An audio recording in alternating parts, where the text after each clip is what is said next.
काशी के दशाश्वमेध तीर्थ पर पितृपक्ष में रविवार को भी मातृ नवमी का मान किया गया। इस मौके पर काशी की सामाजिक संस्था आगमन की ओर से कोख में मारी गई बेटियों के श्राद्ध का दुर्लभ अनुष्ठान काशी में किया गया। अंतिम प्रणाम का दिव्य अनुष्ठान दशाश्वमेध घाट पर कर्मकांडी ब्राह्मण श्रीनाथ पाठक रानी गुरु के सानिध्य में पंडित दिनेश दुबे के आचार्यत्व में हुआ। अनुष्ठान में इस वर्ष 15,000 अजन्मी बेटियों का श्राद्ध मानस पिता के रूप में डॉक्टर संतोष ओझा ने किया। श्राद्ध की दृष्टि से उत्तम काल मध्याह्न में त्रिपिंडी श्राद्ध के विधान आरंभ हुए।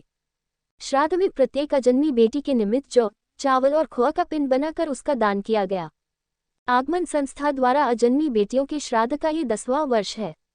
इससे पूर्व के 9 वर्षों में 67,000 अजन्मी बेटियों के लिए सविधिक मोक्ष अनुष्ठान करा गया। 10वें वर्ष 15,000 अजन्मी बेटियों का श्राद्ध कराया जाना है। इस वर्ष के अनुष्ठान के बाद 10 वर्ष में कुल 82,000 अजन्मी बेटियों के श्राद्ध का कर्मकांड पूरा हो चुका है। डॉ. संतोष ओझा ने बताया कि सन 2001 का वह दौर था जब हम आगमन टीम के साथ एड्स महामारी पर जन जागरण अभियान चलाया करते थे। उस दरमियान एक दिन हमारी मुलाकात एक ऐसे शख्स से हुई जिसने बेटे के चाह में कन्या भ्रूण की हत्या पत्नी के गर्भ में ही करा दी। उसके लिए वह सामान्य घटना था, लेकिन इस घटना ने ही हमें बेटियों के जन्म से जुड़ी बातों के लिए जनजागरण करने की प्रेरणा दी। अगले 1 दशक से अधिक समय तक कन्या भ्रूण हत्या रोकने के लिए आगमन संस्था की ओर से जनजागरण अभियान चलाए जाते रहे। इसके अंतर्गत विभिन्न कार्यक्रमों का आयोजन किया गया। वर्ष 2013 में पुनः एक घटना से मारी गई बेटियों के मोक्ष दिलाने का प्रेरणा मिली। विचार आया कि जब पेट में पल रही बेटियों को बचाने में सफल नहीं हो पाया तो कम से कम उनके मोक्ष की तो कामना कर ही सकता हूँ। यही से बेटियों के मोक्ष के लिए अंतिम प्रणाम का दिव्य अनुष्ठान कार्यक्रम की शुरुआत हुई। काशी के विद्वान इस अनुष्ठान को लेकर एकमत नहीं थे। हमारे परिजन भी अनहोनी, अशुभता या बाधा को लेकर चिंतित थे। लिहाजा श्रेष्ठ विद्वानों से मिलकर शास्त्र सम्मत बातों की जानकारी और जैसे तैसे परिजनों के नाराजगी और रजामंदी के बाद अनुष्ठान को काशी के दशाश्वमेध घाट पर प्रारंभ किया गया।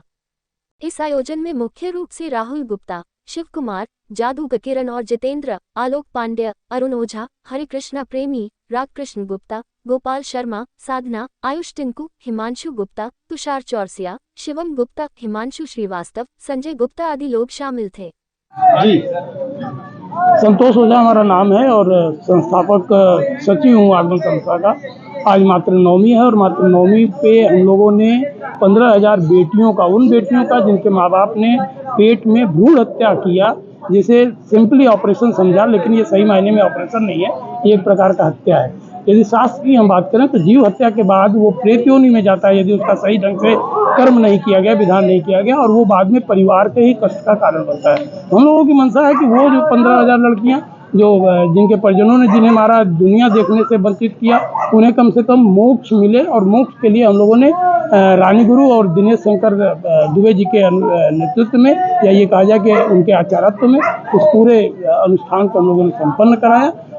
साफ साफ हम लोगों का मकसद ये है कि बेटी न मारा जाए, क्योंकि दुनिया बदल चुकी है। बेटी भी अब चांद तारे तक पहुंची हुई है, एक। और दूसरा कि जो बेटियां जाने अनजाने में परिजनों जाना मारी गई हैं, उनको मोक्ष की प्राप्ति है। डॉक्टर साहब, अगर हम बात करें पूरे उत्तर प्रदेश में कह लें या पूरे भारत में कह लें, हर वर्ष लाखों बेटियां अबॉर्शन से या अन्य तरीकों से मारी जाती हैं। क्या संदेश देना चाहेंगे ऐसे में जनता को कि क्या करें? देखिए, हम लोग 2001 से इस अभियान को चला रहे हैं, 23 साल हो गए।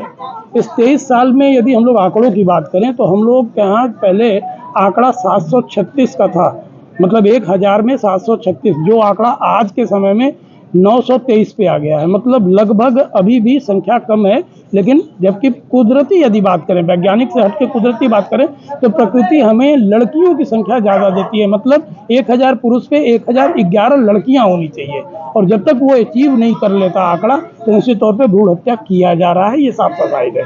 रही बात संदेश की, तो संदेश साफ साफ हम लोगों का है इस मोक्ष कर्म के द्वारा कि लोग ये मोक्ष हम जरूर उनके आत्मा के शांति के लिए, उनके परिजनों के शांति के लिए कराए हैं, लेकिन इनडायरेक्ट में, या ये कहा जाए कि प्रत्यक्ष या अप्रत्यक्ष रूप से हम लोगों का मकसद ये है कि बेटियों को मारना निश्चित तौर पे अपराध है, ऐसा नहीं करना चाहिए। और यदि वो कर रहे हैं तो निश्चित तौर पे वो बेटियां जब अपने स्वरूप पे आएंगी, मतलब वो 10 साल और 12 साल की होंगी, तो वो घर के लिए परेशानी की वजह बनेगी।